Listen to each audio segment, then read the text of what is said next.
वो तीसरा घर भी उसी का होता है। अगर वो वर्किंग है तो अपना घर बना ही लेगी, और अगर वो वर्किंग नहीं भी है तो भी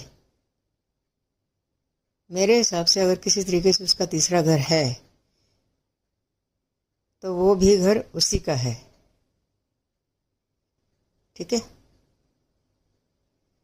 तो चलो तीसरा घर की छोड़ो बात, इनकम से है या किसी और तरीके से है वो छोड़ो, फिर भी दो घर तो उसके होते ही हैं। मायके का भी होता है, ससुराल का भी होता है। मायके का भी होता है, ससुराल का भी होता है। पर ज़्यादातर हम लोग बच्चे, जो हम बहन भाई होते हैं, हम उन घरों से लेने की सोचते हैं, उस घर को देने की नहीं सोचते।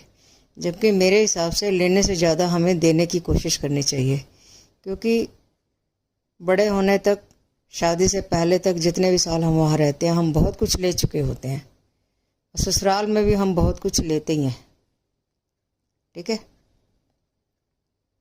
तो मेरे हिसाब से अगर लेने का लोग सोचते हैं तो देने का भी सोचना चाहिए। लेकिन ज़्यादातर लोगों में मैंने यही देखा है, लड़कियां हैं चाहे लड़के हैं, लेने का ही सोचते हैं, देने का नहीं सोचते।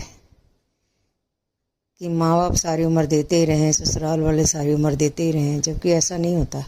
मेरे हिसाब से या तो लेना देना दोनों रखो, या फिर मेरे हिसाब से लेने से ज़्यादा देने का होना चाहिए। और अगर किसी वजह से नहीं भी